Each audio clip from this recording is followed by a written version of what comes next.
warga emas. Baik saudara, saya juga menerima kiriman teman-teman yang bertanya. Dia kata, saudara Bahar Rizal, dia kata, salam tu, dia kata, salam pencerahan. Katanya UMNO kini kian tenat dan perlu diubati. Jadi apa maksud tenat dan perlu diubati? Jadi dia kata minta tolong beri pencerahan dan penjelasan. Saya nak nyatakan bahawa tenatnya UMNO ini kerana dalaman, bukan di peringkat akar umbi. Akar umbi tetap setia dan santun, bersatu padu, tetapi di peringkat atasan, peringkat mereka yang memegang jawatan, yang di majlis tinggi berpuak-puak, orang ini nak jadi nak jadi pemimpin utama, orang ini nak jadi begini, jadi mewujudkan puak-puak. Dan di samping itu di peringkat negeri dan juga bahagian. Inilah yang saya katakan, wolot-wolot ini mereka mau menjaga kepentingan diri mereka, dan akhirnya rakyat tidak disantuni, warga UMNO tidak disantuni. Itulah mengakibatkan UMNO dilihat tenat, sebagaimana berlaku di Melaka. Tidak mungkin seorang pemimpin, seorang mantan ketua menteri boleh melakukan tindakan khianat kerana menjatuhkan kerajaan, walaupun kita bukan majoriti, walaupun kita bukan dominan, tapi dia sanggup menjatuhkan kerajaan yang dipimpin oleh orang UMNO. Macam sekarang ni, suka tak suka kita terima hakikat bahawa Yang Berhormat Datuk Ismail Sabri menjadi Perdana Menteri. Beliau adalah naib Presiden UMNO. Memang kita kena sedar, beliau cuma dapat berbekalkan cuma 42 kursi parlimen saja. Satu suasana yang rapuh. Tapi jangan sampai pula orang UMNO sendiri mengheret dan meruntun Datuk Ismail Sabri turun daripada anjung kuasa di Sri Perdana. Sepatutnya kita sama-sama membantu mempertahankan. Ini soal maruah. Memang kita dari awal saya dah kata kita tidak mahu. Saya tanya, kalau tanya dengan saya secara peribadi, tak perlulah kita nak ke pilihan raya. Tapi bila keadaan begitu, bila UMNO ni ditonjolkan untuk memimpin, jadi kita kena beri sokongan. Cuma kalau tak betul, kita beri kritikan, kita beri pandangan. Bukan beri pandangan kritikan itu membenci. Sebab saya nak bagi tahu pada teman-teman, kadang-kadang mereka kata, apa Datuk ni duk marah UMNO. Saya mau beri pandangan itu untuk menyedarkan. Kerana kalau keadaan sekarang ni memang UMNO dalam keadaan tenat lah kalau masih lagi pemimpin tak sedar diri. Kemudian menurut saudara Abdul Fattah, dia pula bertanya, dia kata mintalah diperjelaskan tentang kebebasan. Jadi apakah nasib mereka yang belum ambil vaksin, tapi tidak wajib ambil vaksin tapi harus ambil vaksin? Ini persoalannya. Kejap boleh ambil vaksin tapi tak ada wajib ambil vaksin. Lepas itu tak boleh bergerak apa semua. Ini saya melihat apabila pihak polis telah mengeluarkan kenyataan bahawa polis akan compound kepada individu yang belum lengkap divaksinkan. Kalau mereka melakukan rentas negeri, ini SOP kesihatan.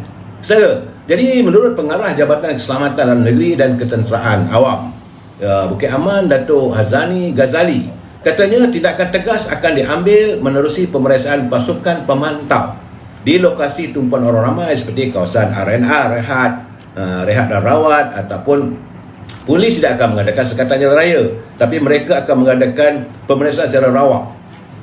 Kalau kita daripada Kuala Lumpur balik ke Kedah, tengah jalan tu dekat RNR, tiba-tiba dia tanya, dia tengok plate kereta kita, apakah ada vaksin? Tak ada vaksin sepenuhnya. Kalau tak ada vaksin sepenuhnya, memang tak boleh buat rentas negeri. Jadi sebab itu ini kehendak SOP daripada Kementerian Kesihatan.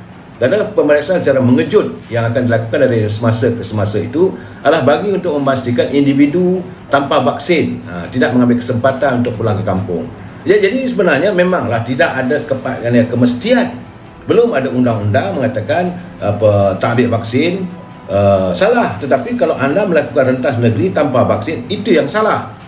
Jadi saya perlu memberi pencerahan yang saudara, sebab Yang Berhormat Datuk Seri Ismail Sabri pun dah berkata bahawa kita boleh rentas negeri, tetapi mesti ada vaksin. Untuk vaksin ini untuk diri kita, shield kita. Lebih tak adalah. Bukanlah vaksin itu sebagai ubat saja, itulah sebagai kita punya perisai badan kita supaya kita tidak mudah dijangkiti oleh wabak virus corona. Kena ingat saudara, walaupun laporan macam tadi saya tengok, semalam dah turun, hari ini naik balik. Inilah suasana yang tidak menentu. Jadi eloklah saudara, kalau ada keperluan ambil vaksin. Saya tidak anti vaksin, saya kata eloklah ambil vaksin saudara. Kemudian saya dapat kiriman daripada saudara Mak Perak. Seronok juga. Dia bertanya pada saya, dia kata nampaknya sekarang ni tak ada seorang pun ahli politik kita yang berwibawa. Marah ni saudara Mak Perak ni. Jadi kita nak pilih siapa dalam PRU 15 kata. Payah-payah dia kata panggil Samir Belu lah balik supaya dia dapat aktif jadi ahli parlimen. Saya ketawa lah. Saya ketawa menggambarkan karakter Samir Belu ni dulu kalau dekat parlimen ni seronok. Kadang-kadang kata-kata dia tu memang tak logik tapi boleh jadikan hiburan. Saudara, dengan cara cakap pelat bahasa Melayu kita ni yang boleh memberi banyak makna. Kadang-kadang saya ingat lagi bila saya jadi wartawan, tanya dengan dia, "Ya Umar, dia kata nak buat jambatan sedangkan kawasan tak ada sungai." "Tak apa, kita korek itu sungai."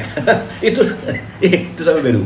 Tapi saudara, dalam keadaan sekarang ni, jadi saya juga ingin memberi peringatan kepada Yang Berhormat Datuk Ismail Sabri. Sebab saya kata sekarang ni saya nampak bahawa seringkali, seminggu sekali ada pengumuman dari beliau memberi seolah keputusan bahawa pelantikan orang itu, pelantikan orang ini. Saya ingat kalau nak lantik pun tak payah buat pengumuman lah. Dan sebab saya khawatir dulu kita panggil Tan Sri Muhyiddin berapa pengutusan, sebulan 2-3 kali buat pengutusan kat TV dan sebagainya. Jangan pula nanti kita panggil pula Yang Berhormat Datuk Ismail Sabri ni berapa pelantikan.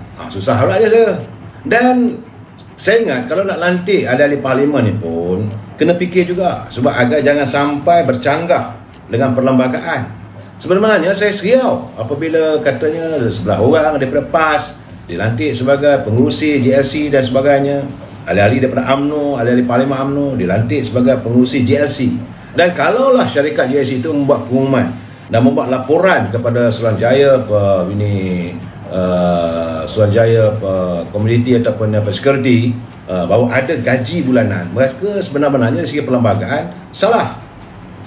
Kerana seorang yang menjadi ahli parlimen dia tak boleh menerima bayaran pendapatan setiap bulan. Kalau sekadar allowance, okey lah, dia meeting, dia anggap sebagai allowance meeting, dapat RM1, RM2, itu dibolehkan. Tetapi kalau gajinya dalam JSC sampai RM10,000, RM20,000, itu tidak dibenarkan. Ahli-ahli parlimen tidak dibenarkan mendapat gaji daripada tempat lain kerana mereka sudah ada allowance-nya sebagai wakil rakyat. Setiap kali mereka hadir ke parlimen, bermesyuarat atau menghadiri sidang parlimen, mereka mendapat bayaran allowance. Sewa hotel dibayar, kemudian tuntutan perjalanan ada allowance-nya. Jadi sebab itu mereka tidak boleh nak pegang jawatan JDIC, boleh, tetapi tidak boleh membuat pengumuman bahawa gaji sekian banyak. Kalau ada gaji saja, maka dengan sendirinya dia lucut jawatan sebagai ahli parlimen. Ini soal perlembagaan. Saya tak ada buku perlembagaan, tapi saya ingat saya memang ada dalam perkara berapa saya dah lupa, tapi kalau ada mungkin malam besok ke, kalau ada perlembagaan dengan saya boleh bacakan balik. Sebab seorang ahli parlimen tidak dibenarkan memperoleh gaji atau pendapatan tetap daripada selain daripada allowance-nya sebagai wakil rakyat ataupun sebagai ahli parlimen ataupun ahli Dewan Undangan Negeri. Jadi saya harap agar Datuk Ismail Sabri berhati-hati dalam memberi pelantikan ini. Ya, kita saling ingat mengingati. Mungkin beliau terlupa. Beliau sebagai seorang pengamal undang-undang tentu dia tahu. Sebab biar saya dalam keadaan sekarang ni, saya juga khawatir. Jadi bila saudara Mak Perak bertanya dengan saya, betul, sebab sekarang ni gaji mereka pun tinggi. Terutamanya apabila Perdana Menteri menyentuh tentang beban kewangan yang tanggung oleh negara. Dan semalam pun Yang Berhormat Senator Tengku Zaprul mengumumkan bahawa negara terpaksa meminjam dengan menaikkan had pinjaman kadar silingnya sebanyak 65% berbanding dengan KDNK. Tak pernah berlaku dalam sejarah negara kita sejak merdeka. Tak pernah berlaku. Ini kerana membayangkan negara tidak punya wang. Tetapi gaji dan emolumen serta pencen ahli parlimen, pencen menteri, timbalan menteri begitu tinggi.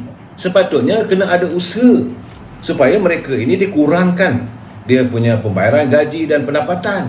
Sebab sebagai contoh saudara, emolumen untuk menteri yang seramai 69 orang, kabarnya untuk gaji saja dekat-dekat 30-40 ribu saudara.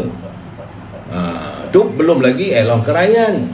Ada allowance kerajaan dapat 15 ribu, allowance perumahan dapat 10 ribu. Betul, kita mahu menteri kita duduk rumah yang cantik sedikit, yang selesa sikit. Kadang-kadang ada tetamu datang bertandang ke rumah beliau sebagai menteri. Kita tak nak pula orang datang, orang luar ataupun duta-duta mungkin nak makan malam dengan menteri kita, takkan duduk rumah setinggan pula. Tak boleh lah. Tapi berhati-hatilah, janganlah melampau, kerana allowance kerakyat 15,000, allowance perumahan 10,800, allowance wakil rakyat 10,000, dan yang paling tak seronok sekali allowance parkir, allowance park kereta. Sedangkan beliau ada punya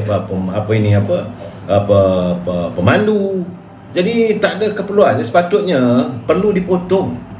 Jadi sampai keseluruhan sampai 55,650 kita baca saya. Begitu juga kerajaan membayar emolumen yang tinggi sebab 16,000 sebulan kepada lebih 170 orang ahli-ahli parlimen.